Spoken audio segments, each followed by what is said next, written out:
Nanawagan si Representative-elect Leila de Lima na hayaang lumabas ang katotohanan at ituloy ang proseso ng impeachment laban kay Vice President Sara Duterte. Kaugnay ito ng mga ulat ng posible umanong hindi pag-usad ng impeachment complaint. Giit niya, kung talagang walang sapat na batayan ang mga akusasyon laban kay Duterte, ang ebidensya mismo ang magpapakita nito. Hindi ang chismis, hindi ang takutan, at lalong hindi ang numero sa survey. To abandon the process is to abandon the people who still believe in the promise of justice. It tells every Filipino that those in power are beyond reach and that accountability is optional. Ani de Lima. Dagdag niya, nagsisimula ang impunity kapag binaliwala ang proseso. Pinatahimik ang katotohanan at prinotektahan ang makapangyarihan sa pagsisiyasat. Panahon na para muling itindig ang saligang batas. Panahon na para igiit na katotohanan ang dapat maging pundasyon ng ating pamahalaan. Let the case be heard. Let the evidence be tested. Let truth rise as it must, as it will. Dagdag ni de Lima. Isa si de Lima sa mga prosecutor sa impeachment trial. Matatandaang sa halip na Hunyo 2, inilipat ni Senate President Cheese Escudero ang presentasyon ng Articles of Impeachment sa Hunyo 11 para bigyang daan ang pagtalakay ng Senado sa mga priority legislative measure bago magsara ang 19th Congress. You're open to reconciling with the Dutertes. And after you said that, certain conditions were floated. For example, Senator Bongo said, No. That's not how reconciliation works. Okay. You don't put conditions to reconcile. If you're sincere, you want to reconcile, let's sit in front of, ano ba talaga problema? Paano nangyari ito? Tanggalin natin ang problema. Pero sasabihin mo, hindi ako makikipag-usap hanggang ibigay mo sa akin ito. Wala pupuntahan na. And that condition. Tapos na. That's not reconciliation. That's not even a negotiation. That's demanding. Those are setting conditions. That, So, ano sasagutin ng kabila? Itong gagawin mo, sasagutin mo, hindi, gagawin ko yan kung gawin mo naman ito. Wala nang pupuntahan yan. Tapos na ang usapan. So, how far are you willing to go, Mr. President, to pursue this reconciliation? Put it this way. I don't know what will come up. What's needed? Kaya ko bang gawin? Hindi ko kayang gawin. Hindi naman ganun. You cannot prejudge. I'm going to talk to them only this much. Hindi. Kailangan sinasabi ko nga, bukas ka eh. Kahit anong sabihin mo, pakikinggan ko. Kung talagang tapat ako na nais ko mag-reconcile, edi isipin ko lang, lahat ng hiningi mo, lahat ng hinanakit mo, kung kaya ko ayusin, di ayusin ko para tapos na to. Ayoko nga ng kaaway. Good evening po, Mr. President. Any update po doon sa effort ho ng pamahalaan na may abot ho sa lahat ng mga Pilipino yung 20 pesos kada kilong bigas at kamusta ho yung pagtanggap dito ng mga Pilipino, ng mga mamamayan po? Well, so, hindi naman nakakagulat na siyempre, tuwan-tuwa yung mga qualified na tumanggap kaya tinutuloy natin yan. Yung mga nagsasabi, hindi, ano lang yan, medyo, ano lang yan, pampapogi lang yan, pang cosmetic lang yan. Well, they're fair to have that opinion, but kung it's unsustainable, it's really what people are saying. Watch me sustain it. And then, we'll talk in May of 2028.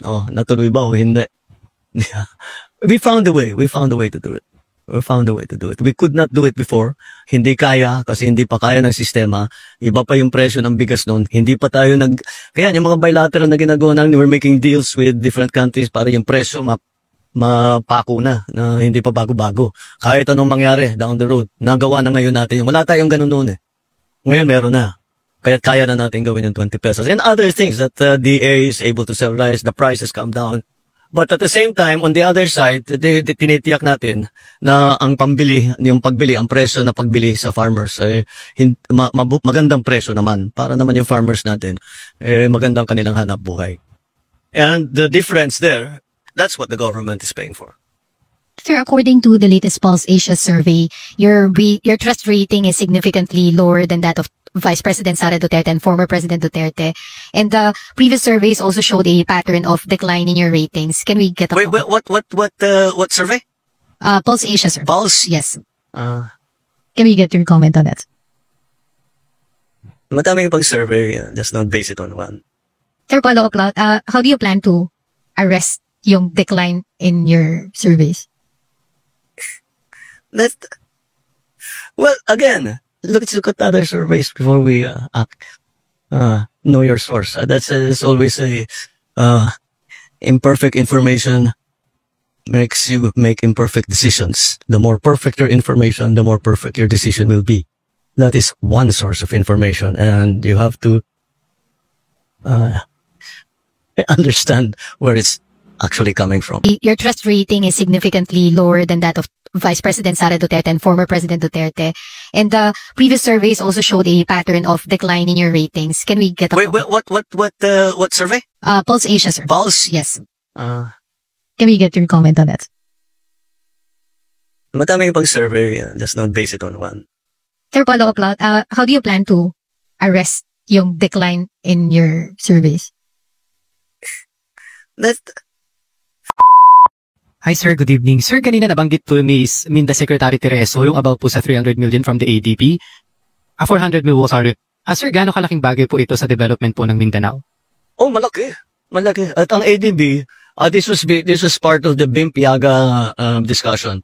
At the ADB made commitments, as it has always done, because ADB is really our counselor when it comes to the BIM-Piaga projects. $400 million, as if you put together with the downstream effects of that.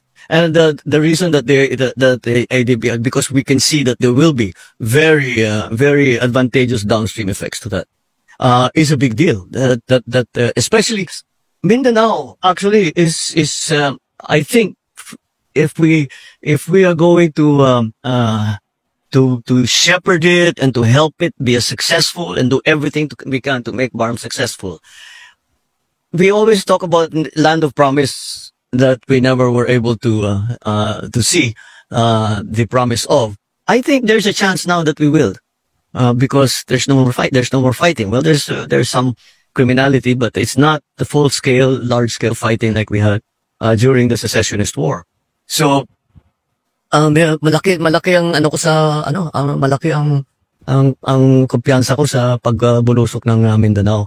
And ADB has always been there, but also OIC, the Organization of Islamic Countries.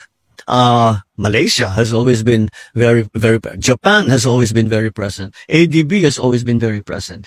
So even the EU has always been part of the peace process, and now the investment into BARM. So I hold great hope for the future of BARM, for the future of Mindanao. There would be new announcements on movements by tomorrow. Would you like to share with us? No, not yet. I'll share with you one thing. That as we were doing the performance review, and when we see shortfalls in performance, I don't leave it at that. I look and ask, why is that the case?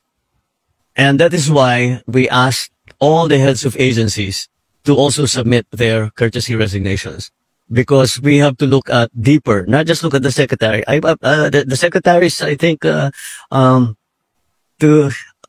of them, some have to be moved around, some have chosen to leave, or no longer think they can contribute. But in any case, we are looking at the problem deeply. Siguro by now, I don't do things pang optics. If there is a problem, I like to fix it. So that's what we're doing. So expect us to be doing a rigorous performance review, not only at the cabinet level, but even deeper. Related lang po dun sa sagot, sir, kung pwede lang po. Okay, sige. Alright. Sir, you already mentioned that you don't do things for optics. That was the criticism of some of your detractors who are allied with the former President Duterte. And they also said that the courtesy resignations are not necessary and that they want you instead to resign. How do you want to respond to that? Or if you I will resign. yeah, that's what they want. Ba't ko gagawin yun? At wala sa ugali ko yung tinatakbuhan ng problema. Magandang gabi po, Mr. President. Sir, you mentioned during your podcast na sawa na yung mga tao sa politika, and yet next week magsisimula na po yung impeachment trial against Vice President Sara Duterte. I'm How not could- sure I see the train of thought there. Sawa ang tao ng politika pero may impeachment. Yes, sir, because it's a political proceeding. So do you see this as a start of another political chaos? The legislators, the senators, and the House are going to decide on how to handle it. I don't think that they've made any decisions yet in that regard. So let's let it's there. Nasa kanila yan eh. Mostly for sa Senado, pero siyempre nandiyan pa rin ang House dahil sila mag-prosecute. So they will have to decide between the two houses how they were going to conduct this. You remind, I was part of the Corona impeachment. We were making rules as we went along, and I think that's what will happen here too. So we'll see what happens. Sir, I understand malinaw naman po yung pahayag nyo that you have nothing to do with the impeachment trial. But do you wish na sana hindi na lang ito mangyari so as hindi na lang How many times do I have to say that? I didn't want impeachment. Lahat ng kakampi ko sa Kongreso hindi nag-file ng impeachment complaint. Yung mga nag-file ng impeachment complaint, hindi mo masasabing kaya kong utusan o pagsabihan na ito yung gagawin mo. So, why do I have to keep explaining that I did not want impeachment? Mr. President, again, this is in reference to your interview in the podcast where you said that